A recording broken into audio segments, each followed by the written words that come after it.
Alhamdulillah sehat Bang. Oh, jadi ini sudah benar-benar sesuai dengan namanya. Sudah menuju jalan Ya yang lurus tentu atau saja masih lah. bengkok-bengkok. Tapi masih nyembah ini ya, Yesus ya. Ya, ya betul. Oh, berarti masih ada bengkok-bengkoknya, Bang. Oke, silakan Bang, apa yang ingin disampaikan?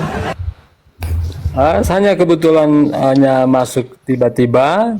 Saya tidak tahu apa topiknya, tapi kebetulan saya diterima oleh host. Ya makasih lah. Oke, ya. Itu aja, Bang.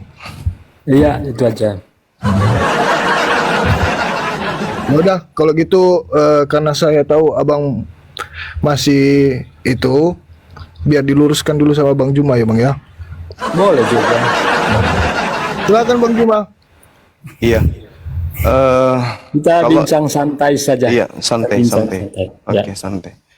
Jadi menurut pemahaman kami nih umat Islam ya terkait dengan jalan yang lurus.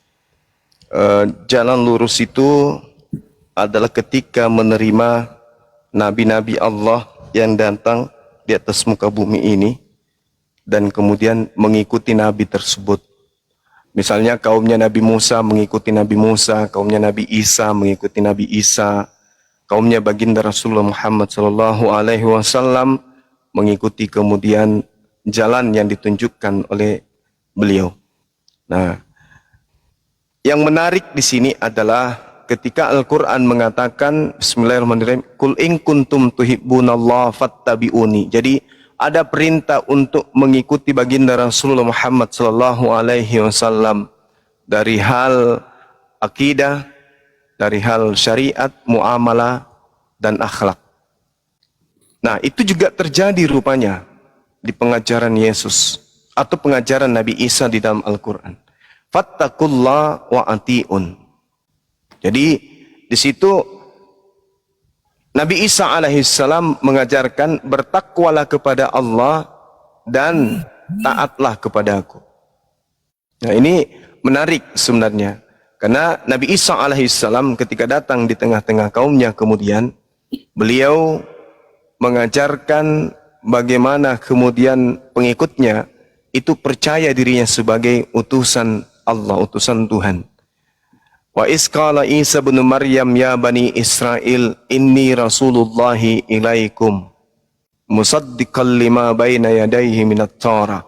Jadi Nabi Isa datang sebagai rasul kepada Bani Israel mengajarkan kemudian kaumnya yang meninggalkan hukum Taurat untuk kembali kepada hukum Tuhan yaitu hukum Taurat. Nah itu dalam kaidah pengajaran agama Islam terkait para nabi bercerita tentang jalan lurus. Nah, kalau sejauh saya belajar di dalam ajaran Yesus yang ada di Bible, jalan lurus itu mengajarkan dan mengimani dirinya sebagai utusan tok, tidak lebih. Nah, sehingga kesimpulan saya kalau ada sekelompok orang atau perorangan justru mempertuhankan atau mengibadahi atau menyembah Yesus, berarti itu bengkok jalannya. Karena jalan lurusnya itu adalah menjadikan Yesus itu sebagai alat untuk menuju ajarannya, menuju sampai kepada Sang Tuhan atau Sang Bapa. Nah, bagaimana menurut saudara? Apakah orang yang menuhankan Yesus itu sudah berjalan di atas jalan yang lurus itu? Silakan. Oke.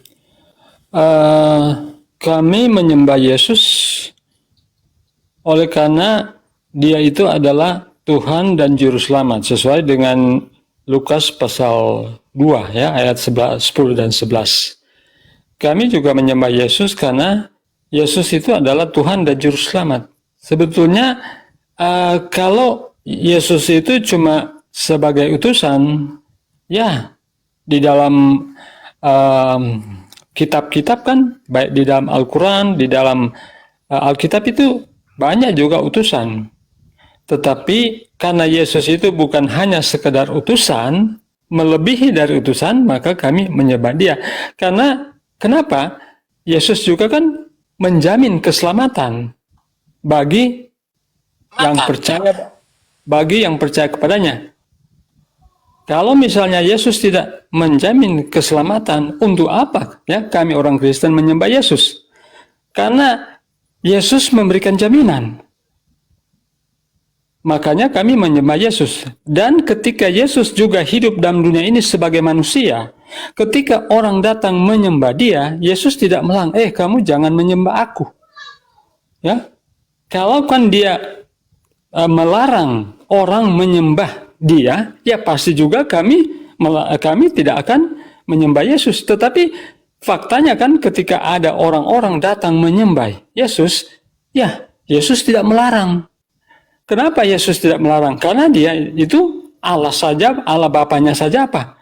Ya, memuji dia, menghormati dia. Karena apa yang dia lakukan itu adalah berasal dari Bapanya. Jadi apa yang dia firmankan itulah yang kami ikuti.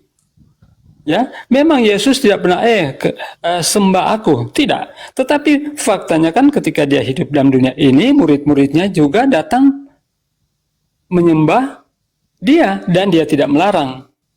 Dan itulah jaminan yang Yesus berikan kepada kami. Ya, tidak ada di kolong langit ini yang bisa memberikan jaminan keselamatan selain Yesus.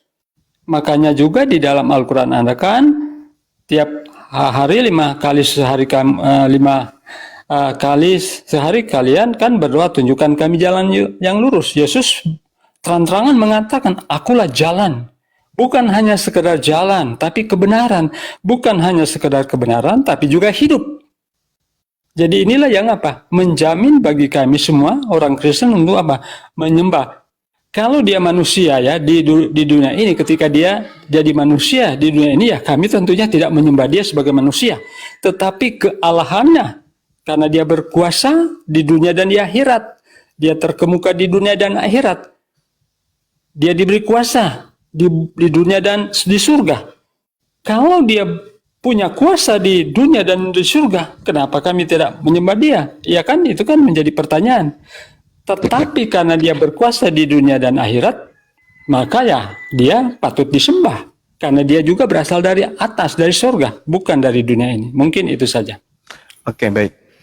Jadi menarik memang kalau diramu terhadap pandangan Kristen terhadap Yesus. Kalau diramu itu memang menarik. Tapi coba saya rangkai lebih dulu. Yesus datang kepada Bani Israel, tidak datang kepada orang Roma. Sekali lagi, Yesus datang kepada Bani Israel, tidak datang kepada orang Roma. Ketika datang kepada Bani Israel, maka berbagai macam karakter Yesus hadapi. Penolakan dengan berbagai cara Yesus temui. Dia diutus kepada Bani Israel. Terjadi interaksi kemudian. Terjadi perbincangan, terjadi dialog, terjadi tanya jawab. Orang Yahudi dari zaman Musa kurang lebih 1400 tahun. Nabi Yesus datang atau Nabi Isa datang. Yesus mengajarkan kemudian kepada mereka, aku ini utusan. Mereka menolak. Yesus mengatakan, kalau kamu tidak percaya kepada aku, kamu tidak akan sampai kepada Tuhannya Musa. Ditolak. Dalam kesempatan yang lain, Yesus mengatakan, percuma kalian itu mengaku-ngaku ahli Taurat, percuma. Tak ada yang sampai kepada Bapa. Akulah jalan, akulah kebenaran, akulah hidup. Kalian tidak akan menemukan kehidupan itu meskipun kalian melakukan apa yang kalian katakan itu benar. Aku ini harus kalian imani sebagai utusan. Musa utusan, tapi zamannya sekarang aku, bukan Musa lagi. Maka jalan untuk sampai kepada Bapa harus melalui aku. Kepada aku telah diberi kuasa dunia dan akhirat. Percuma kalian menyembah kepada Elohim kalau kalian tidak menerima aku sebagai Mesias, sebagai utusan. Jadi rangkaian dialog, rangkaian interaksi ini kemudian terjadi di antara orang Yahudi dan Yesus. Tapi cakupan daripada penyampaian Yesus itu Tidak seperti yang dipahami oleh orang-orang Katolik yang muncul belakangan. Rangkaian dialog Yesus, akulah jalan, akulah hidup, akulah jalan, akulah kebenaran, akulah hidup, tidak ada yang sampai kepada Bapa. Kenapa demikian? Karena orang Yahudi menolaknya. Tidak, ngapain saya percaya sama kamu? Tuhanku kan sudah Bapa, Tuhanku kan sudah Elohim, kitabku Tanak. Kata Yesus, tunggu, kamu tidak akan sampai kepada Bapa tanpa melalui aku. Percuma kamu mengajarkan Taurat, percuma kamu itu melaksanakan sabat, percuma kamu itu bersunat. Kalau kamu tidak menerima aku sebagai Mesias, utusan Bapa, kamu tidak akan selamat. Nah, itu rangkaian daripada dialog pengajaran Yesus kepada umatnya Bani Israel. Muncul Kristen kemudian menyalahartikan ucapan itu. Oh, Yesus itu harus disembah. Kenapa? Kan dia adalah jalan, kebenaran, dan hidup. Tidak ada yang sampai kepada Bapa. Dan dia itu memberi hidup yang kekal. Padahal rasa bahasa, rasa keadaan, nuansa, situasi, kondisi, hal cipta yang ada pada saat keadaan itu terjadi, Yesus mengatakan, tidak ada, akulah kebangkitan dan hidup, tidak ada yang sampai kepada Bapa kalau tidak melalui aku. Jadi Yesus itu kebangkitan. Kenapa dikatakan kebangkitan? Karena orang Yahudi pada saat itu mengalami keterpurukan. Mereka meninggalkan ajaran Musa. Mereka kehilangan arah. Sehingga Yesus mengatakan, barang siapa yang percaya kepada aku, dia akan memperoleh hidup yang kekal. Percaya sebagai apa? Percaya sebagai Mesias, utusan Tuhan, yang memang Tuhan utus untuk Bani Israel. Tapi ditolak. Bukan hanya ditolak saja, di antara mereka ada yang menjual perkataan-perkataan Yesus itu kepada Roma, sehingga orang-orang yang ada setelahnya menganggapnya, oh dia memberikan hidup kekal, berarti dia Tuhan. Padahal bukan seperti itu maksudnya. Maksudnya, kalau kamu percaya kepada Yesus, percaya kepada aku, kamu akan memperoleh hidup yang kekal. Kamu akan dibangkitkan. Karena di dalam Yohanes 3 nomor 16, Tuhan sendiri yang mengatakan itu. Inilah anakku yang, inilah begitu besar kasih karunia Tuhan akan dunia ini, sehingga Tuhan menganugerahkan anaknya. Barang siapa yang percaya akan memperoleh hidup, dan barang siapa tidak percaya, dia akan mati dalam dosanya. Nah, artinya bahwa ucapan-ucapan ini untuk Bani Israel, bukan untuk kita. Maksudnya Bani Israel yang percaya kepada Yesus, dia adalah Mesias, dia adalah utusan, maka dia akan memperoleh hidup yang kekal, akan dibangkitkan nantinya. Saya kira begitu, Bang.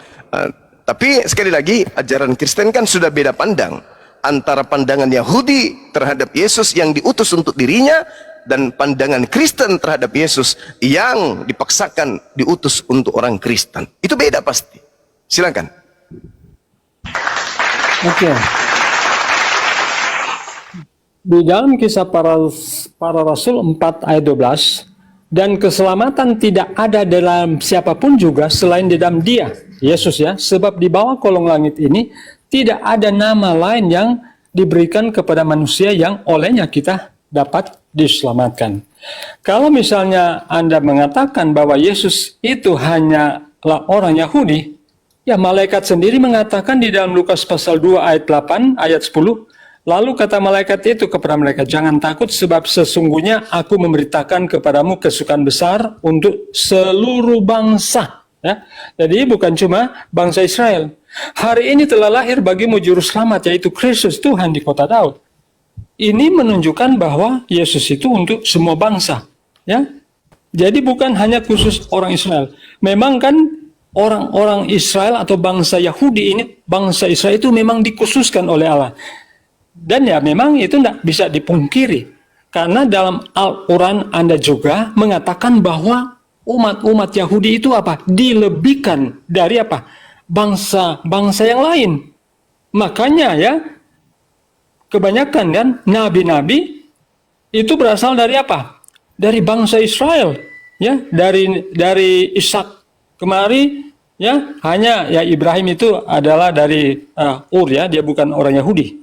Ya, tetapi kebanyakan itu nabi-nabinya berasal dari apa? Israel, karena memang Israel itu kan adalah bangsa yang dilebih-lebihkan. Itu dalam Al-Quran Anda. Dan Yesus itu memang sebetulnya ada keistimewaan buat orang-orang Yahudi, tetapi apa? Mereka menolak. Mereka menganggap bahwa Mesias itu datang untuk membebaskan mereka dari apa? Dari penjajahan Roma. Padahal Yesus datang itu untuk apa? Untuk membebaskan mereka dari dosa. Bukan saja di dunia ini, tetapi apa? Bahkan akan menyelamatkan mereka. Sesuai dengan juga Matius pasal 24 dan 25. Dia akan datang sebagai raja di atas segala raja. Akan membawa apa? Upah kehidupan yang kekal.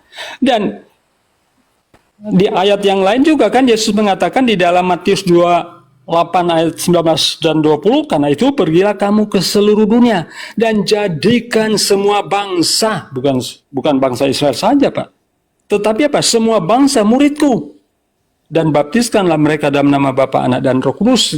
Demikian juga di dalam Yohanes 3 ayat 16, karena begitu besar kasih Allah akan dunia ini sehingga apa? Ia telah mengurniakan anaknya yang tunggal, supaya setiap orang, ini bukan berbicara hanya setiap orang Yahudi ya, tetapi setiap orang, itu mengindikasikan bahwa Yesus itu semua orang, merujuk juga pada Lukas pasal 2 ayat 10 dan 11. Ya, malaikat ya yang mengatakan, bukan siapa-siapa, bahwa hari ini telah lahir bagimu apa? Juru selamat untuk semua bangsa ya, kabar baik untuk semua bangsa ini, bukan cuma untuk bangsa Israel.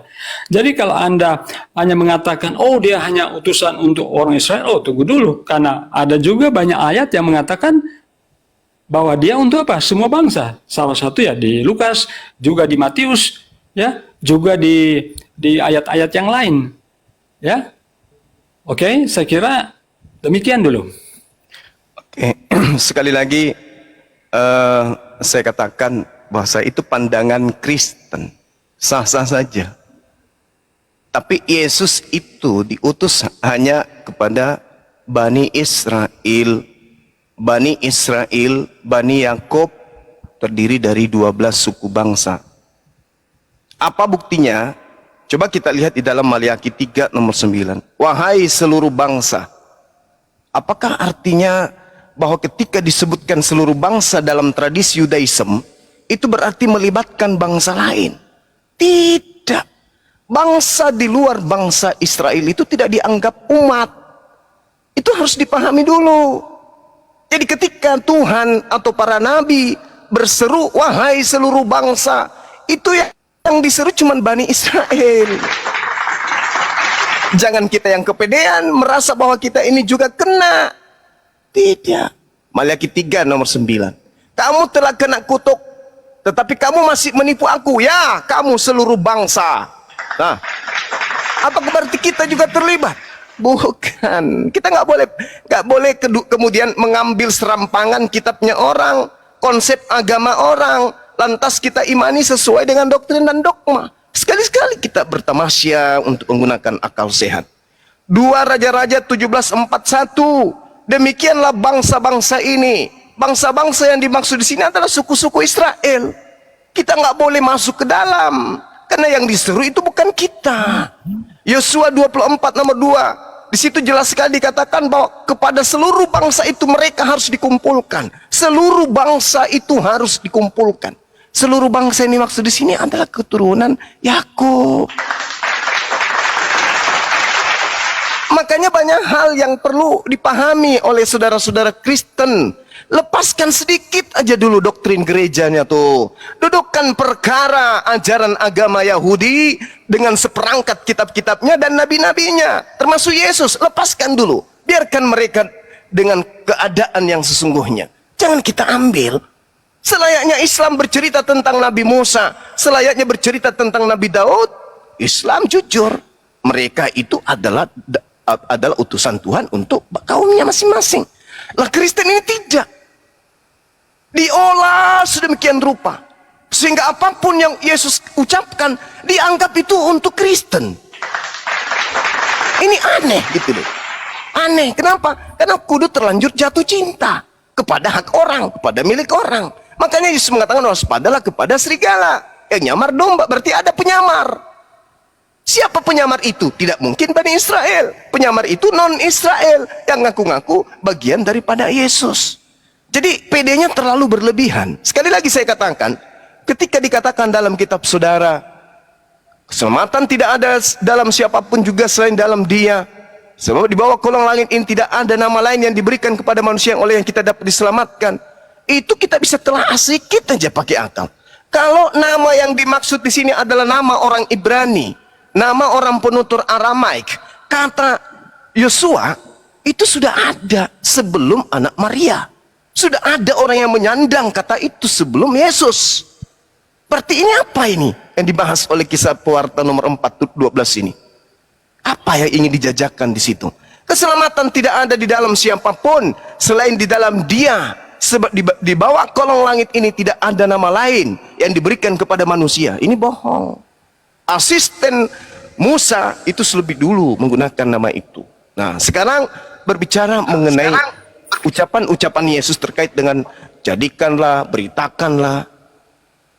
Perintah itu kepada ke-12 muridnya. Contoh, Matius 10 nomor 5 nomor 6. Itu pesan Yesus. Yesus berpesan kepada ke-12 muridnya.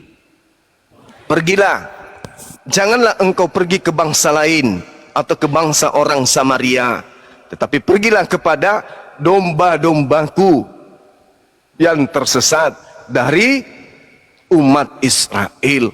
Nah, umat Israel ini di mana aja? Umat Israel ini sudah menyebar ke seluruh dunia. Maka beritakanlah Injil kepada seluruh dunia. Kenapa? Karena keturunan Yakub, keturunan Israel sudah menyebar ke seluruh dunia. Bukan berarti maksudnya ke seluruh bangsa lain. Tak ada cerita itu, nggak ada. Itu hanya doktrin dan dogma saja. Jadi ketika diimani, umat Islam mengimani Nabi itu hanya untuk Bani Israel, pengakuan Nabi itu untuk Bani Israel, diambil lagi dari Bible, pengakuan Nabi itu hanya untuk Bani Israel. Itu satu keadaan yang klop satu sama lain. Tapi kalau ketika kita libatkan Kristen, bertentangan dengan ucapan Yesus. Aku diutus hanya kepada domba-domba yang sesat dari umat Israel. Datang Kristen yang bukan Israel ngaku-ngaku dengan berbagai macam propaganda. Terlalu lama bicara, saya turun aja ya. Terlalu lama bicara, saya turun. Oke, silakan Bang, silakan. Ditanggapi. Ya. Silakan. Bangga. Oke. Jadi begini ya. Saya baca. Ada yang mau bicara? Kayaknya dari Bang, Kristen cuma juga ini. putar aja ini. Oke. Bang pengikut 1 menit aja, Bang pengikut. Oke, silakan.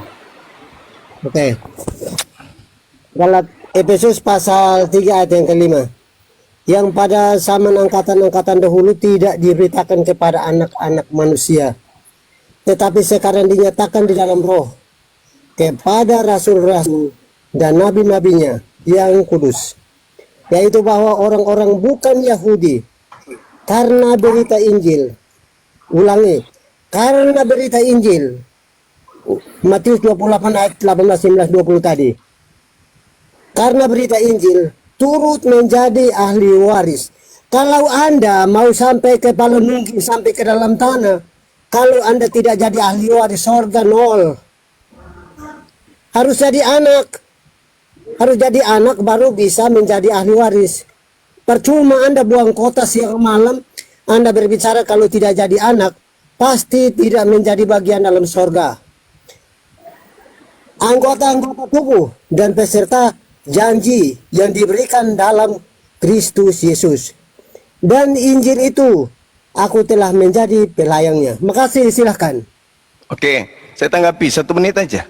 Anda membawa kitab apa tadi? Efesus. Efesus pasal 3 ayat 5. Oke. Sekedar Anda tahu dan tolong dicatat. Efesus itu ditulis oleh Paulus untuk orang-orang kudus di Efesus, penyembah dewa Yunani, yaitu dewa Artemis. Baca baik-baik kitab Efesus itu. Itu bukan untuk Anda. Siapa bilang Efesus itu untuk Anda? Itu surat pribadi Paulus untuk jemaat yang ada di Efesus yang tadinya penyembah-penyembah dewa. Anda kok merasa itu baru surat Efesus? Sekarang pengakuan Yesusnya bahwa dia diutus untuk Anda itu di mana? Ada. Bisa Anda tunjukkan? Jadi jangankan Yesus, Paulus aja yang menulis surat untuk Efesus, untuk orang-orang yang ada di Efesus penyembah dewa Yunani, dewa Artemis. Anda klaim, apalagi ajaran Yesus.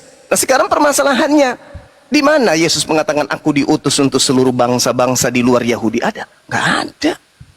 Aku diutus hanya kepada domba-domba yang sesat dari umat Israel.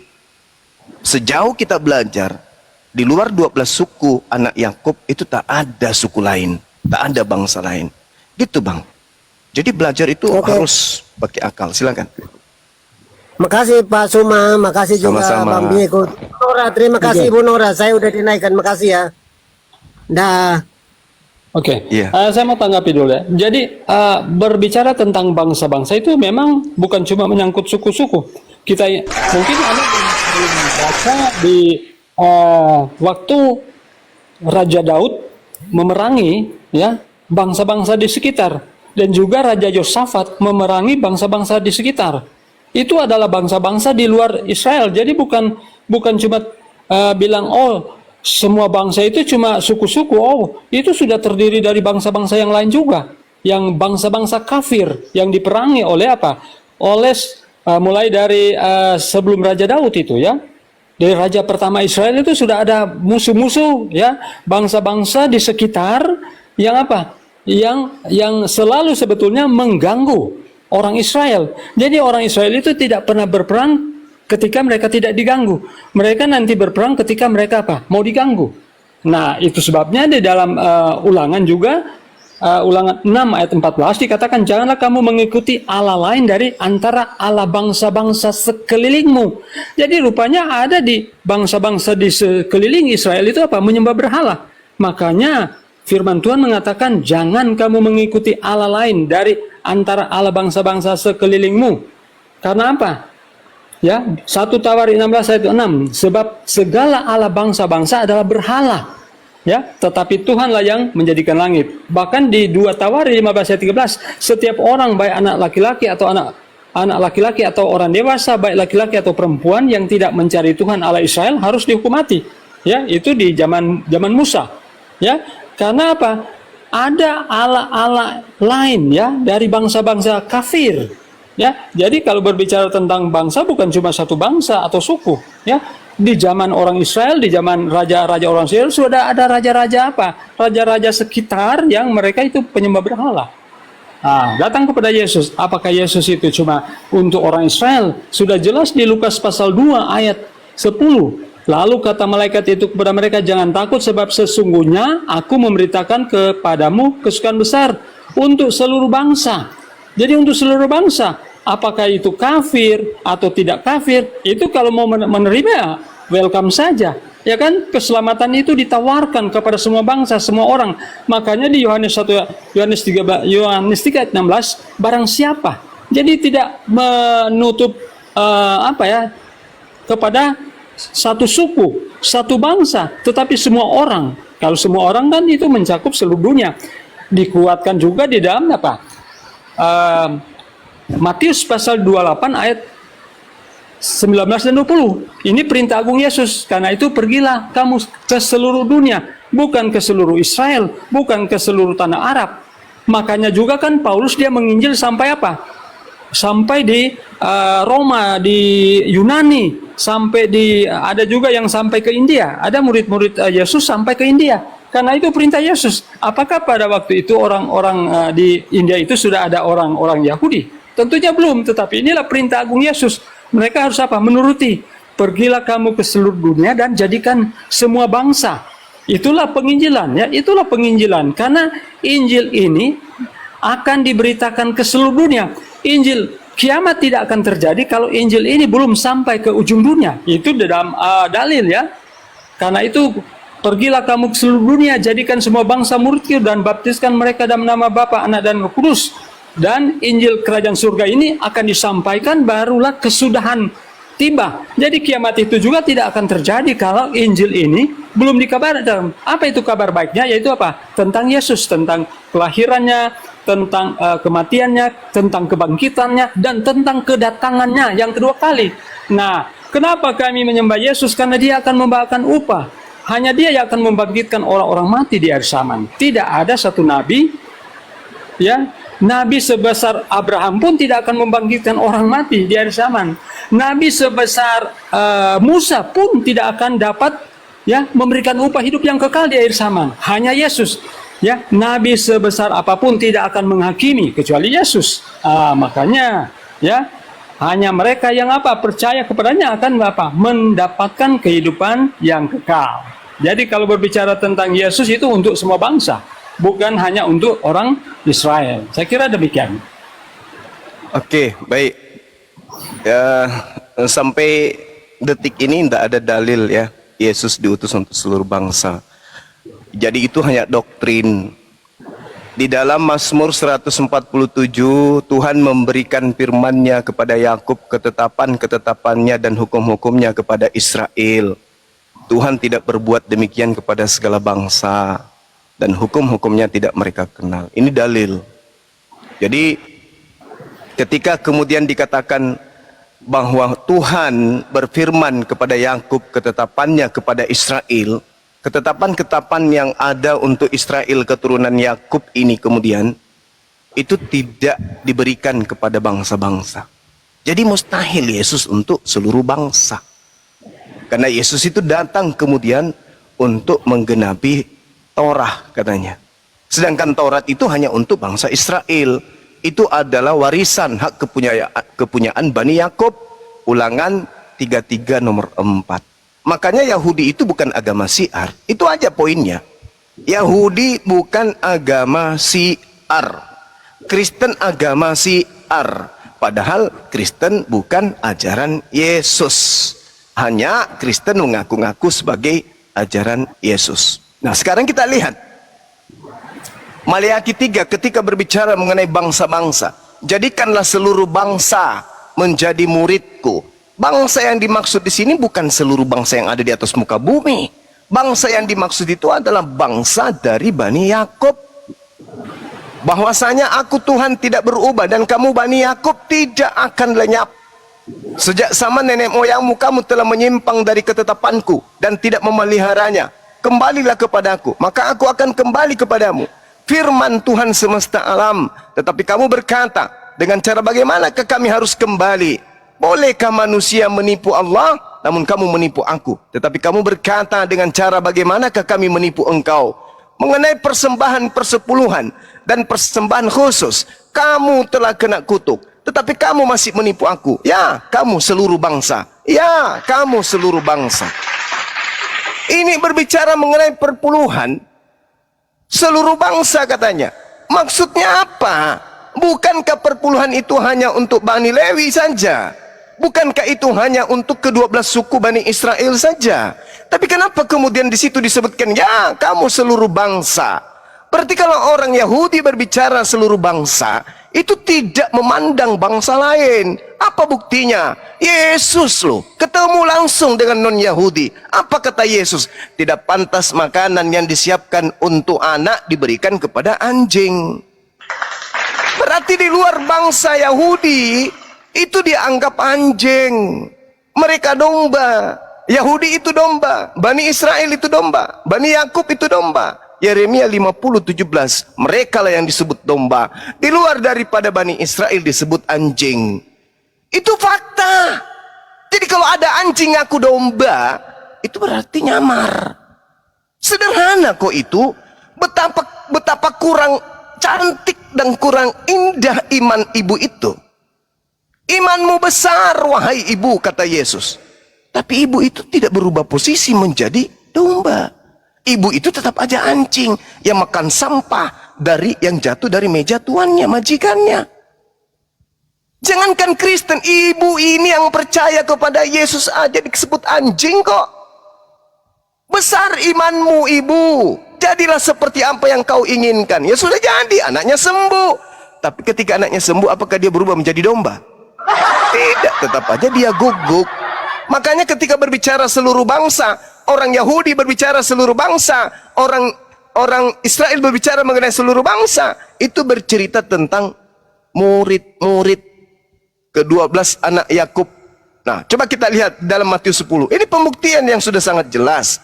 Tapi teman-teman Kristen ini memaksakan diri, tapi tidak apa-apa, memang harus diperjuangkan. Karena kalau saudara mengalah, gulung tikar Kristen itu. Ke-12 murid itu diutus oleh Yesus. Siapa lagi yang mau didengar kalau bukan ini? Muridnya diutus, kata Yesus, jangan kamu menyimpang ke jalan bang. Waduh, Bang Juma di report teman-teman. Bang sabar ya Bang. Silakan. Bang Zuma akan kembali dalam detik ketiga. Jangan lupa di tap-tap, di share-share teman-teman.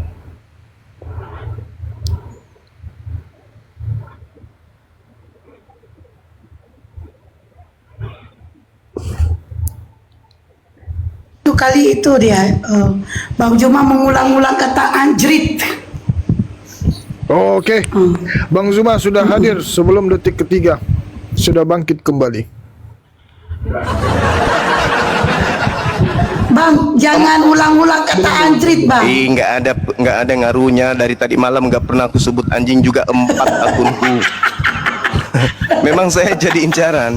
Jadi Yesus mengatakan Matius 10 nomor 5 sampai nomor 6, janganlah kamu menyimpang ke jalan bangsa lain atau masuk ke dalam kota Samaria, melainkan pergilah kepada domba-domba yang hilang dari umat Israel. Ini pesan Yesus. Tak mungkin kemudian muridnya berkhianat. Tidak mungkin. Makanya Paulus ketika mengatakan dirinya sebagai rasul, ya dia jujur, aku rasul yang diutus untuk orang-orang yang tidak bersunat. Galatia 1 nomor 15, Galatia 2 nomor 8. Artinya bahwasanya pesan Yesus ini, kalaupun dia dikhususkan kemudian untuk ke bangsa lain, maka Yesus akan menyiapkan hukum-hukum untuk bangsa lain itu yang mana aja. Tapi kan faktanya tidak, ibadah minggu, makan babi, tidak bersunat, dan seterusnya dan seterusnya. Itu bukan prosesi ibadah yang Yesus siapkan untuk orang-orang di luar Yahudi, enggak. Karena ajaran Yesus itu hanya Taurat, hanya kitab Tanak. Maka Yesus itu tidak membutuhkan kemudian perangkat-perangkat pengajaran dalam hal ketuhanan, dalam hal ibadah, dalam hal dan seterusnya dan seterusnya. Tetapi Yesus hanya untuk kepada Bani Israel, mengajak Bani Israel kembali kepada hukum Taurat. Makanya di dalam Matius 5 dia katakan, barang siapa yang meniadakan hukum Taurat meskipun yang paling terkecil, lalu mengajarkan kepada bangsa lain, orang lain, maka dia akan menempati neraka alias tempat terendah di dalam kerajaan langit. Barang siapa yang melakukan kebalikannya, mempelajari Taurat lalu mengajarkan kepada orang lain, dia akan menempati tempat tertinggi di kerajaan langit alias surga. Nah, lalu Yesus juga mengatakan begini, bahwasanya masih banyak hal yang ingin aku ajarkan, tapi kamu belum sanggup untuk menanggungnya. Artinya Yesus ini memahami dengan pasti bahwasanya masih ada ajaran Tuhan yang akan diajarkan, tetapi itu adalah kesinambungan dari ajaran yang dia bawa, bukan perbedaan, bukan melangkah kepada pengajaran yang justru bertentangan dengan ajaran daripada nabi-nabi yang ada kepada Bani Israel. Nah, saya kira begitu, Bung. Artinya ketika Yesus mengatakan pergilah, ya, jadikanlah segala bangsa muridku. Segala bangsa yang dimaksud di situ adalah ke-12 suku dari anak Yakub yang masih dan belum menerima Yesus sebagai Mesias, bukan kepada orang-orang di luar 12 suku Bani Yakub. Demikian. Oke, Bang, aku ada pantun dikit supaya nggak repot-repot ini TikTok ya kan. Bang Luhut jualan kardus, abu gosok ditelan kutu. Bang pengikut jalan lurus, besok ganti nama jadi pengikut jalan buntu. Oke, next silakan Bang. Saya sudah buktikan bahwa Yesus itu bukan hanya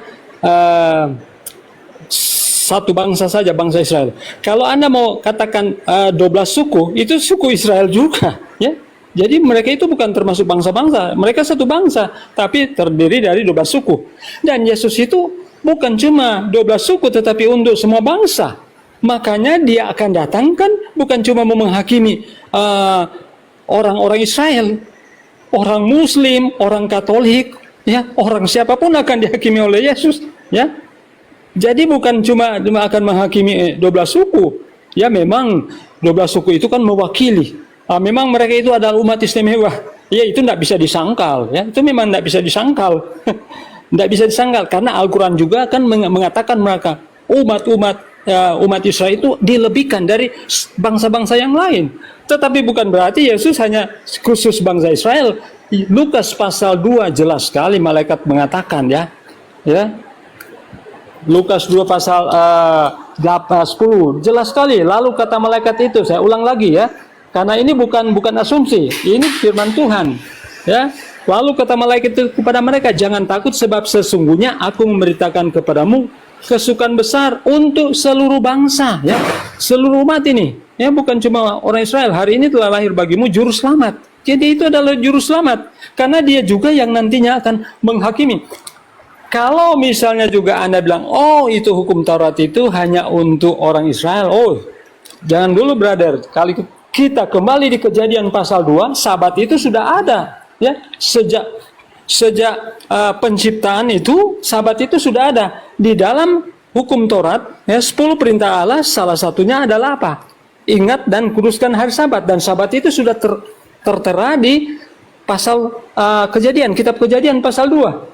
Ya, demikianlah diselesaikan langit dan bumi dan segala isinya ketika Allah pada hari ke-7 telah menyelesaikan pekerjaan yang dibuatnya itu. Berhentilah ia pada hari ke-7 dari segala pekerjaan yang telah dibuatnya itu. Hukum Sabat itu sudah ada. Ya, jadi itu bukan cuma orang Yahudi. Nah, bagaimana dengan Abraham? Apakah Abraham menuruti hukum Taurat? Ya, pasti dia mengikuti hukum Taurat. Kejadian pasal 26 ayat 5 saya baca ya. Karena Abraham telah mendengarkan firman-Ku, firman Allah ini ya, dan memelihara kewajibannya kepadaku, yaitu segala perintah. Apa itu segala perintah? Itu termasuk hukum Taurat, segala perintah, ketetapan, apalagi, dan hukumku. Anda bisa bayangkan ya, segala perintah, ketetapan, dan hukumku. Apa yang dimaksud dengan hukumku? Yaitu termasuk hukum Taurat. Kenapa diulangi lagi ketika bangsa Israel itu apa? Rupanya bangsa Israel itu sudah melupakan hukum Taurat, ya, hukum-hukum Tuhan, karena mereka itu dijajah oleh bangsa Babylon dan juga oleh bangsa Mesir, sehingga apa? Mereka sudah melupakan hukum-hukum Tuhan. Makanya diulangi lagi hukum itu, dikembalikan lagi, diingatkan kembali. Ya, oleh Tuhan kepada apa? Melalui Nabi Musa, supaya mereka apa? Taat kembali lagi kepada hukum-hukum itu. Tetapi berbicara hukum Taurat itu sejak di Eden itu sudah ada, cuma kan belum seperti yang digambarkan di dalam Zaman Musa itu dituliskan. Tetapi Abraham pun sudah mengikutinya. Ya, segala firman-Ku, ya, memelihara kewajiban kepadaku, yaitu segala perintah. Kalau berbicara segala perintah itu apa saja? Segala ketetapan dan hukumku. Itu kan berarti Abraham juga sudah menuruti perintah Allah, termasuk di dalam 10 hukum itu. Jadi berbicara tentang hukum ini universal. Sekalipun itu dikhususkan kepada apa? Bangsa Israel. Tetapi bukan berarti hanya bangsa Israel. Karena ketika Allah akan datang, Yesus akan datang, akan menghakimi, pasti berdasarkan hukum. Ya, bagaimana kita mau judge dia kalau tidak ada hukum? Ya, hukum Allah lah yang akan menjadi standar penghakiman yang Yesus akan gunakan. Sudahkah kamu memelihara Sabat? Wah, jangan harap kalau Anda tidak memelihara Sabat akan masuk surga. Ya, jangan harap kalau Anda apa? Tidak menguruskan Sabat Anda akan masuk surga. Ya, Anda akan dimuntahkan nantinya. Jadi hanya orang yang memelihara hukum-hukum Tuhan akan selamat ya. Tapi bukan berarti kita bergantung kepada hukum. Karena ingat, kita juga diselamatkan ini oleh kasih karunia Allah, oleh iman kita kepada Yesus. Ketika kita sudah diselamatkan, maka dengan sendirinya kita akan menuruti akan perintah-perintah Tuhan. Jangan makan babi. Saya tidak makan babi. Ya, ingat dan kuduskan hari Sabat. Yesus kebiasaannya pergi ke sinagog pada hari Sabat. Kami orang Kristen Advent juga tiap Sabat apa? Pergi. Ya, kemudian mengembalikan milik Tuhan, persepuluhan. Itu juga digunakan. Apa gunanya bagi kami ya? Itu persepuluhan itu digunakan itu Ada untuk pendidikan, ada untuk membangun rumah sakit, ada untuk membangun gereja, ada untuk apa? Sosial, untuk membantu orang-orang yang memerlukan bantuan. Itu termasuk di dalam perpuluhan. Kalau kami sebagai orang Kristen Advent ya, jadi semuanya itu sudah diatur.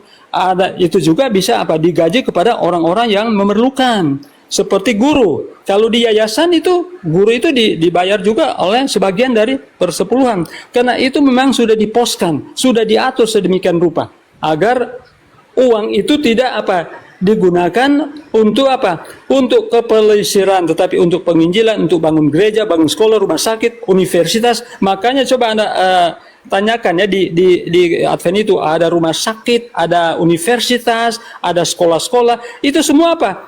Diguna dari apa ya? Diambil dari apa? Persepuluhan itu. Jadi bukan digunakan oleh pendeta. Ya. Jadi jangan salah paham kalau kami di Kristen Advent. Jadi saya kira demikian, brother. Oke. Baik. Jadi apapun bisa ditiru, apapun bisa diamalkan, apapun bisa dipraktekkan kemudian. Tapi sifatnya ya hukum untuk agama orang, untuk kaum tertentu gitu ya. Silakan aja. Nah sekarang tolak ukurnya, sederhananya kemudian adalah tidak ada pengakuan Yesus. Itu dulu. Kalau saudara tadi mengatakan bahwasanya di dalam Lukas 2 nomor 10, lalu kata malaikat itu kepada mereka, jangan takut, sebab sesungguhnya aku memberitakan kepadamu kesukaan besar untuk seluruh bangsa. Seluruh bangsa yang dimaksud ini kembali lagi kepada apa yang menjadi tradisi Yudaism. Sekali lagi saya katakan, kalau berbicara mengenai Yudaism, ajaran Yudaism itu, ajaran nabi-nabi Yudaism itu bukan untuk bangsa lain. Jadi kalau bercerita tentang bangsa, seluruh bangsa artinya seluruh bangsa dari anak Yakub. Contoh, perpuluhan. Apakah itu untuk seluruh bangsa? Tidak. Perpuluhan itu hanya untuk bangsa Lewi saja. Mengenai bangsa Lewi, sesungguhnya aku berikan kepada mereka segala persembahan perpuluhan di antara orang Israel sebagai milik pusakanya untuk membalas pekerjaan yang dilakukan mereka, pekerjaan pada kemah pertemuan. Ini bukan untuk Advent. Advent ini penumpang gelap yang mengambil hukum Tuhan yang diperuntukkan untuk bangsa Lewi. Mereka ambil pandai-pandaian. Itu terkait dengan politik, ekonomi namanya. Nah, sekarang ketika dikatakan seluruh bangsa, orang Kristen memahaminya itu untuk seluruh manusia. Tapi orang Yahudi memahaminya untuk mereka saja. Sekarang umat Islam harus percaya kepada Yahudi atau percaya kepada orang Kristen yang bukan siapa-siapa dari pengajaran orang Yahudi. Itu dulu poinnya. Lukas 2 nomor 10, lalu kata malaikat itu kepada mereka, jangan takut sebab sesungguhnya aku memberitakan kepada kesukaran besar untuk seluruh bangsa. Kalau pemahaman Kristen itu betul terhadap dalil ini, berarti Yesus salah. Karena lebih dulu malaikat berkata di dalam tulisan Lukas, meski Lukas ini entah dari mana dia dapat tulisan ini, ya. Lukas lebih dulu menceritakan tentang malaikat yang mengaku Yesus untuk seluruh bangsa. Kalau ini betul untuk seluruh bangsa atau seluruh manusia, berarti Yesus salah. Karena Yesus berikutnya setelah dia dewasa, usia 30 tahun ke atas, Yesus berkata, sesungguhnya aku diutus hanya kepada domba yang sesat dari umat Israel. Loh, kenapa bisa berbeda dengan Lukas 2 nomor 10 perkataan malaikat ini? Kenapa bisa berbeda? Yang membuat berbeda adalah doktrin Kristen. Tapi doktrin Yahudi, Yesus, Yahudi sedang menunggu Mesias. Mesias untuk siapa? Mesias untuk bangsa Israel, bukan Mesias untuk dunia. Enggak ada itu. Mesias yang ditunggu oleh orang Yahudi adalah Mesias untuk mereka tok, bukan untuk dunia. Itu dipahami dulu. Sehingga ketika dikatakan jangan takut sebab sesungguhnya aku memberitakan kepadamu kesukaran besar untuk seluruh bangsa. Bangsa yang dimaksud di sini lagi-lagi 12 suku bangsa dari anak Yakub.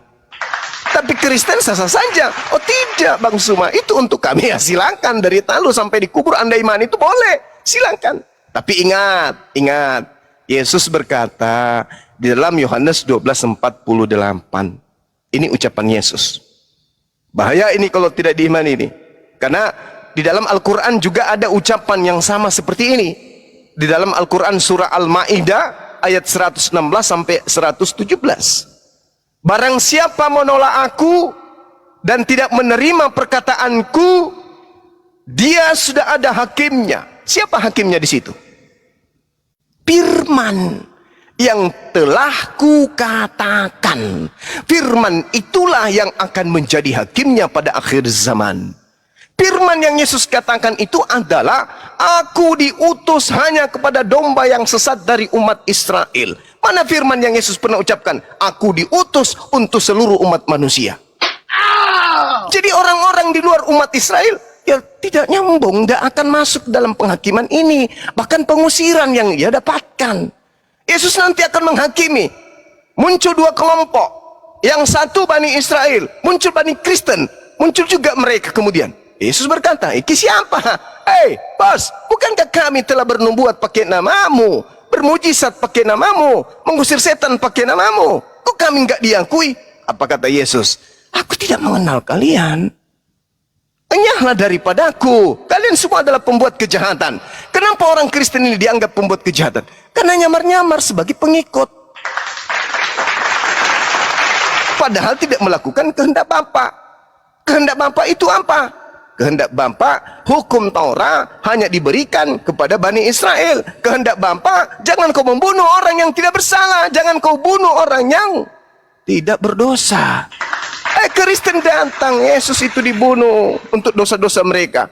Apakah ada Bapa memberikan kehendaknya seperti itu? Wahai manusia, inilah anakku yang kukasihi, jadikanlah mereka tumbal untuk dosa-dosamu. Oh tidak, anak dikasihi jangan dibunuh. Keluaran 23 itu, jangan kau membunuh orang yang tidak bersalah. Itu perintah Bapa, kehendak Bapa. Kehendak Bapaknya jangan kau membunuh Yesus. Kehendak Bapaknya jangan kau bunuh anakku. Tapi orang Kristen menganggil Yesus Tuhan, bernubuat, bermujizat, dan seterusnya dan seterusnya. Tapi melanggar kehendak Bapa. Kehendak Bapa itu jangan kau membunuh Yesus. Itu kehendak Bapa. Amsal 6 nomor 16. 6 perkara yang dibenci oleh Tuhan. Bahkan 7 kekejian di dalam hatinya. Salah satunya adalah orang yang menumpahkan darah orang yang tidak bersalah. Nah, Kristen justru hidup di situ. Akibat pembunuhan terhadap orang yang bersalah, Kristen kemudian berjaya. Siapa yang tepuk tangan? Tuhan atau iblis? Tuhan yang nggak mau. Itu kekejian bagi saya, kata Tuhan. Pembunuhan terhadap anak saya yang kukasihi itu, yang mengajarkan kebenaran itu, yang adalah hidup itu menuju kepada saya, itu tidak boleh kau bunuh. Gak boleh, itu kemurkaan. Kejadian Keluaran 23 nomor 7 nomor 8. Di situ Tuhan sangat-sangat murka kemudian. Jangan kau membunuh orang yang tidak bersalah. Jangan kau membunuh orang yang benar. Orang yang benar jangan kau bunuh. Sebab aku Tuhan tidak akan membenarkan orang yang bersalah. Berarti Tuhan tidak akan pernah melegalkan pembunuhan terhadap Yesus dengan konsep untuk menyelamatkan orang-orang yang memiliki dosa. Tidak mungkin. Jadi terakhir, saudara, barang siapa menolak aku dan tidak menerima perkataanku. Nah, Anda tidak menerima perkataan Yesus. Ketika Yesus mengatakan, aku diutus hanya kepada domba yang sesat dari umat Israel. Apakah Anda terima? Tidak. Anda tidak menerimanya. Anda tidak menerimanya. Lalu Yesus mengatakan, Matius 8 nomor 20, ajarlah mereka melakukan segala sesuatu yang telah kuperintahkan kepadamu. Artinya bukan perintah Paulus, bukan perintah Lukas, bukan perintah gereja, bukan perintah pastor, bukan perintah Katolik, Protestan, dan seterusnya. Tapi perintah yang dimaksud di sini adalah perintah Yesus. Nah, mana perintah Yesus untuk menjadi Advent? Mana perintah Yesus untuk menjadi Katolik? Mana perintah Yesus untuk menyembahnya? Mana perintah Yesus untuk dan seterusnya? Nggak ada. Nggak ada. Perintah Yesus, pergilah janganlah kau ke bangsa lain atau ke bangsa orang Samaria, tapi pergilah kepada bangsa-bangsa umatku dari Bani Israel. Itu perintah Yesusnya. Barang siapa menolak aku, dia tidak menerima perkataanku. Dia sudah ada hakimnya. Itu firman yang telah kukatakan. Firman itulah yang akan menjadi hakimnya pada akhir zaman. Makanya saudara, di dalam Matius 7, nomor 22 sampai 23, orang-orang Kristen sekte apapun yang berasal dari batang pengajaran nabi palsu, itu semuanya diusir. Dan diusir ke mana? Bukan diusir pindah kota, tapi diusir ke neraka. Saya kira begitu, saudara Pera. Silakan. Assalamualaikum Bang. Boleh ngobrol sebentar Bang? Ya. Nah, izin nih Bang bagi yang fanatik agama Kristen, ya kan? Cuman mau ngasih tahu aja. Pada zaman Isa hidup atau Yesus Kristus hidup, Islam kan belum ada. Pertanyaannya siapa yang membunuh, yang menyalib Yesus Kristus? Kalau Islam belum ada berarti bukan kami musuh kalian loh.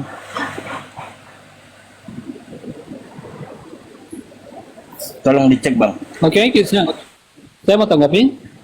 Ya. Yang jelas setahu saya Islam belum ada di zaman Yesus Kristus. Jadi pertanyaan siapa yang hajar atau menyalib Yesus Kristus? Kalau dibilang Islam jangan salah ya, saya udah bilang belum ada. Yang setahu saya sejarahnya itu Roma, Yahudi yang nyalib Tuhan kalian, yang kalian fanatik. Sementara kalian sekarang fanatik kali sama Israel, sementara Tuhan kalian mereka yang nyalip. Tunggu ya Bang, kita lagi masih diskusi. Silakan Bang, pengikut jalan lurus. Oke Bang, itu aja Bang pertanyaannya Bang ya. Saya jadi pendengar setia dulu sebentar. Baik. Terima kasih Bang. Oke. Silakan Bang. Bang Suna, jangan percaya kepada Yahudi, ya. Jangan percaya kepada Kristen, tetapi percayalah kepada Alkitab, ya. Percayalah kepada firman Tuhan. Dalam Matius pasal 20 ayat 28, Yesus sendiri mengatakan, sama seperti anak manusia datang bukan untuk dilayani, melainkan untuk melayani dan untuk memberikan nyawanya menjadi tebusan bagi banyak orang. Ini dikatakan bukan bagi orang Yahudi ya, sekali lagi ya, bukan untuk orang Yahudi, tidak dikhususkan untuk orang Yahudi. Siapa saja, sama dengan sebetulnya di Yohanes 3 ayat 16 ya, setiap orang yang percaya, bukan hanya orang Yahudi. Jadi kenapa Yesus mau datang ke dunia ini? Oleh kenapa? Dia mau mengorbankan nyawanya untuk apa? Untuk tebusan. Sama dengan juga di Yohanes pasal 6 ya, pasal 6 ayat 38, sebab aku telah turun dari sorga bukan untuk melakukan kehendakku. Ingat, Yesus berkorban bukan melakukan kehendaknya, tetapi kehendak Bapaknya ya, tetapi untuk melakukan kehendak Dia yang telah mengutus aku. Dan inilah kehendak Dia yang telah mengutus aku, yaitu supaya dari semua yang telah diberikannya kepadaku jangan ada yang hilang. Apa artinya jangan ada yang hilang? Jangan ada yang binasa, jangan ada yang masuk neraka, akan dihukum. Tetapi supaya kubangkitkan pada akhir zaman.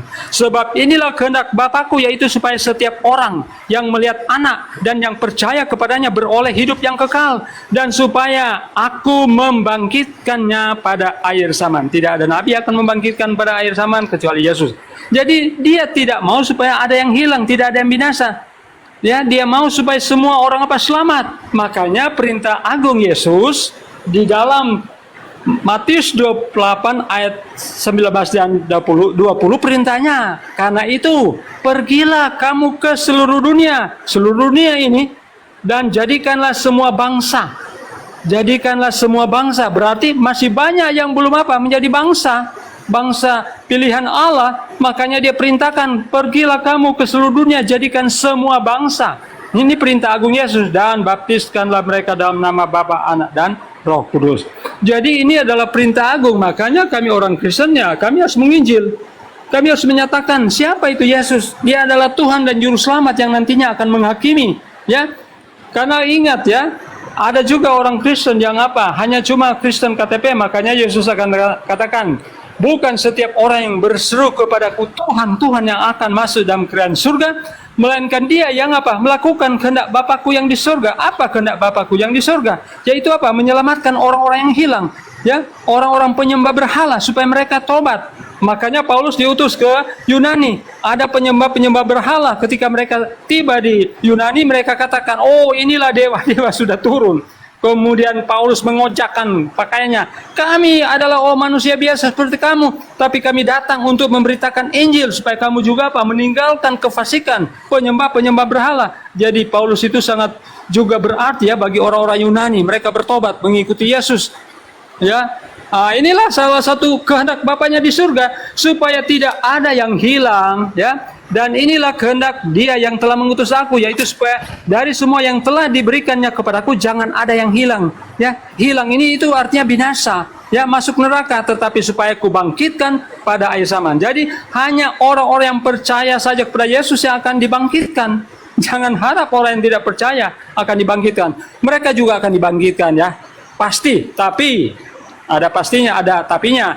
Yang percaya akan mendapatkan hidup yang kekal, tetapi yang tidak percaya akan apa? Mendapatkan hukuman yang kekal. Jadi ini adalah punishment dan reward dari Yesus. Dan Yesus akan melakukan itu. Tidak ada nabi-nabi yang lain, tidak ada utusan-utusan yang lain akan melakukan itu kecuali Yesus. Jadi Yesus bukan hanya sekedar utusan, karena utusan sampai kiamat pun Anda tidak akan menunjukkan utusan akan membangkitkan orang-orang mati di akhir zaman. Utusan akan memberikan upah hidup yang kekal pada akhir zaman, kecuali Yesus, kecuali Allah. Karena Yesus memang itu adalah Allah. Aku adalah yang awal dan yang akhir. Al-Hadid ayat 3, Dialah yang awal dan Dia yang akhir.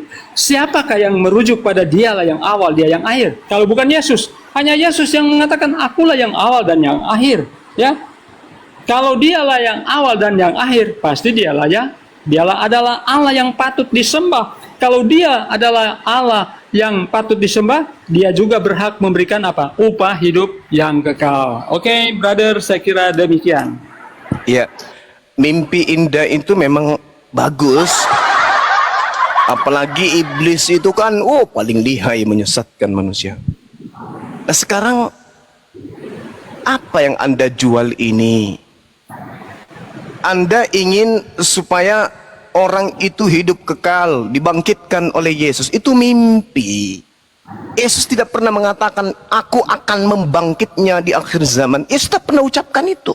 Kalau yang mengucapkan itu adalah orang yang hidup di gedung lantai 14 kantor lain, iya, betul.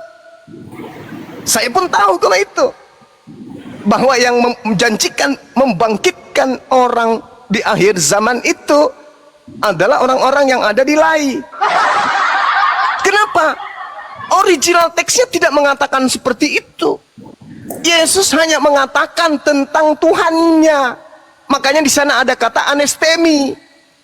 Tidak ada seorang pun yang datang, yang dapat datang kepadaku jikalau ia tidak ditarik oleh Bapa yang mengutus aku, dan ia akan bangkit pada akhir zaman. Bukan aku bangkitkan pada akhir zaman, itu penambahan lai. Lembaga lupa ayat Injil. Anestemi itu artinya bangkit atau bangun. Bukan aku akan membangkitkan, nggak ada itu cerita. Itu hanya penambahan-penambahan orang-orang yang tidak terkenal dan tidak dikenal, yang kerasukan setan yang ada di lembaga kitab Anda. Tidak ada seorang pun yang dapat datang kepadaku jikalau ia tidak ditarik oleh Bapa yang mengutus aku, dan ia akan bangkit pada akhir zaman. Itu terjemahan yang betul. Yohanes 6 nomor 44. Kita mundur. Yohanes 6 nomor 39. Dan inilah kehendak Dia yang telah mengutus aku, yaitu supaya dari semua yang telah diberikannya kepadaku jangan ada yang hilang, tetapi supaya ku bangkitkan pada akhir zaman. Mendengarkan ini, wow, keren.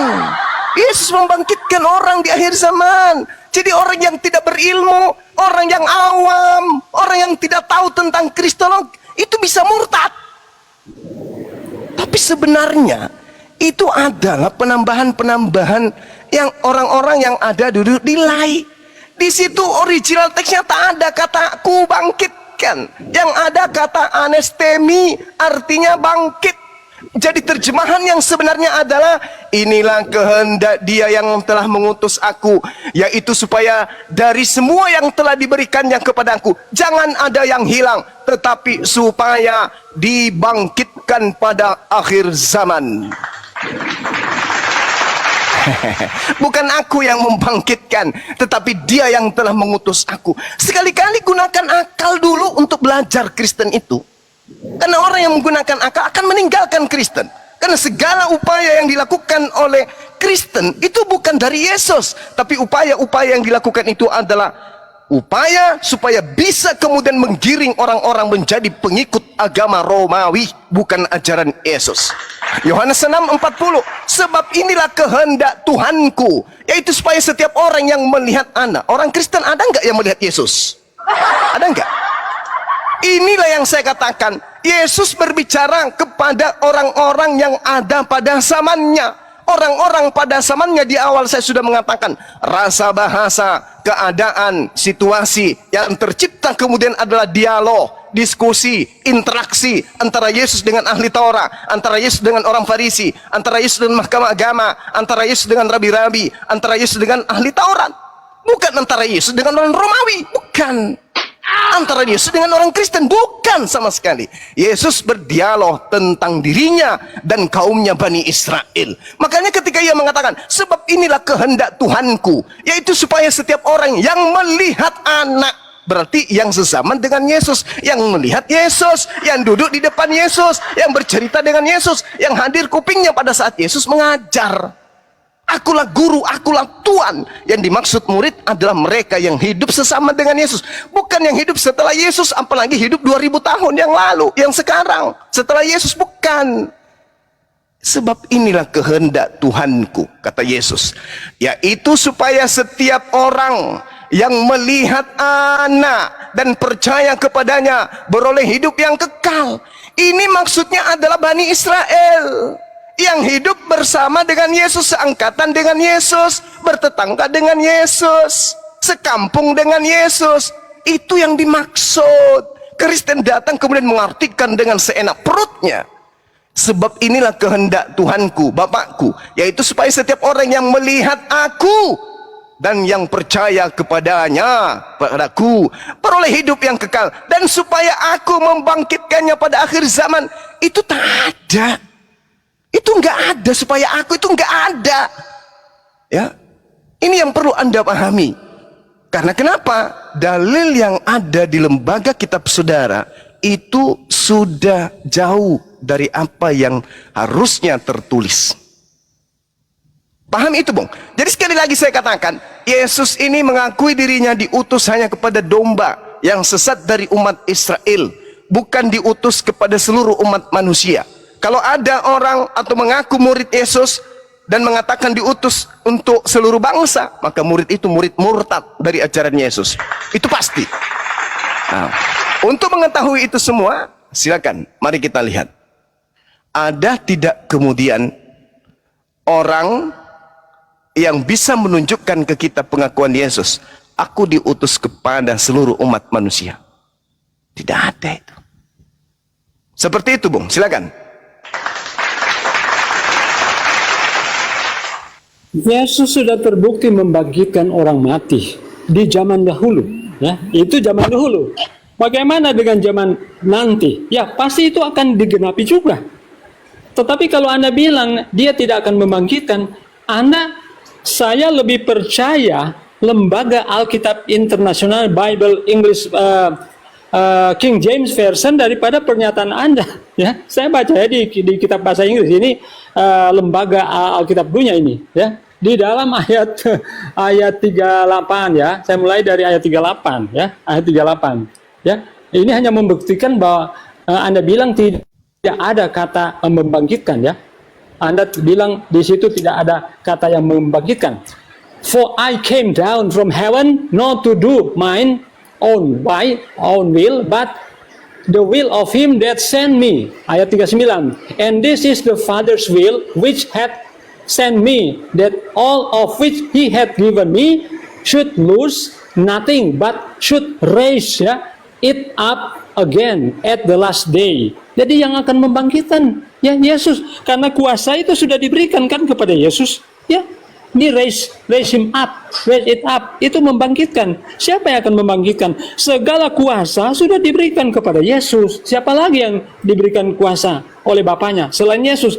Tidak ada satu oknum ya Bapa memberikan kuasa kepada siapa? Si A, si B, si Nabi A, si Nabi B, kecuali Yesus. Makanya dia yang akan membangkitkan, brother. Ya. Kemudian di ayat 40 juga, and this is the will of him that sent me, that everyone which seeth the Son and believe on him may have everlasting life, and I will raise him up. I will raise him up. Aku akan membangkitkannya juga. Ya, jadi dia yang akan membangkitkan, brother, bukan siapa-siapa. Tapi kalaupun ada Anda bilang, oh Allah yang membangkitkan Bapaknya, ya memang sudah diberikan kuasa kepadanya. Bukankah ada ya yang ayat yang lain? Aku telah diberikan apa? Kuasa di dunia dan apa? Di dunia dan di surga. Itulah kuasa Yesus. Makanya tidak ada satu oknum yang akan datang yang akan membangkitkan selain Yesus. Ya, ini dalilnya. Saya tidak mengarang-arang. Jangan percaya kepada orang Yahudi, jangan percaya kepada orang Kristen, percaya kepada firman Tuhan. Saya percaya kepada firman Tuhan yang adalah ilham dari Tuhan. Nah, kemudian Anda bilang, oh ini hanya khusus orang di zaman dahulu. Yesus itu apakah Yesus itu cuma untuk orang yang hidup di zaman dahulu? Bagaimana dengan orang yang hidup di akhir zaman?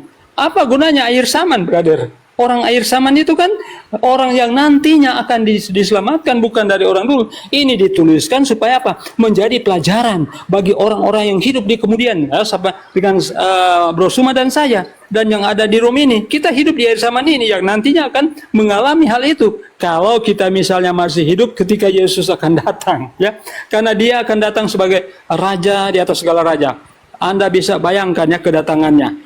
Dia akan dikelilingi oleh apa? Beribu-ribu malaikat akan meniup trompet dan semua orang akan mendengar. Kita bisa bayangkan ya, orang yang ada di Arab sana akan mendengar. Kita tidak tahu di mana dia akan turun, tapi semua mata akan memandang. Bahkan yang menikam dia akan melihat juga dia. Tapi yang menikam dia hanya lihat, wah, ini yang saya tombak. Kemudian dia mati dan akan menunggu waktunya akan dibangkitkan untuk menerima apa? Hukuman. Jadi dalam kekristenan itu memang akan terjadi kebangkitan kedua lagi ya.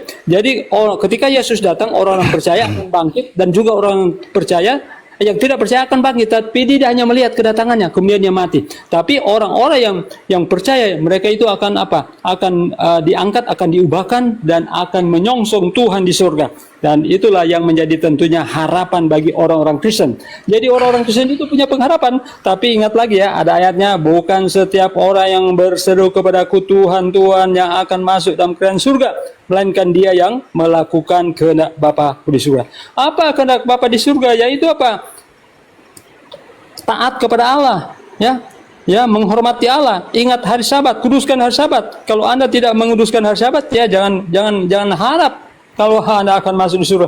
Karena di surga juga dari Sabat ke Sabat orang akan menguduskan hari Sabat. Tidak dikatakan di situ hari Jumat, hari Minggu, tidak ada. Hanya Sabat di buku Yesaya itu, ya. Dari Sabat ke Sabat, bulan berganti bulan, Sabat berganti Sabat, mereka akan memuliakan Allah. Itulah kerinduan kami orang Kristen. Saya kira itu, brother. Kalau mungkin itu juga penutup saya, mungkin cukup sekian. Kalau Anda mau closing statement, silakan. Boleh enggak satu pertanyaan? Oh, boleh. Bisakah Yesus itu bangkit kalau tidak dibangkitkan? Oke. Di dalam Yohanes aku berhak memberikan nyawaku dan berhak juga menerimanya kembali. Pasti dia bisa. Karena dia katakan aku berhak memberikan nyawaku dan berhak menerimanya kembali. Kalau dia sebagai manusia, dia tidak bisa. Tetapi sebagai Allah, dia bisa. Karena dia maha kuasa. Karena kan ada ayatnya kan, kalau saya lupa ayatnya. Tapi Anda boleh search.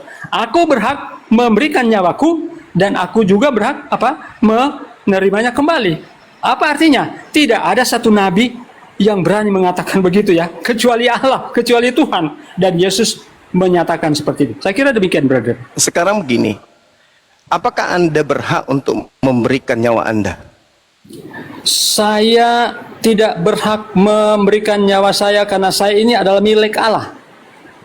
Ya, maksudnya apakah ada kemudian kemampuan pada diri Anda untuk melakukan hal itu? Misalnya Anda di medan perang, kemudian Anda masuk ke dalam, apakah itu hak Anda untuk melakukan itu? Atau ada perintah keterpaksaan?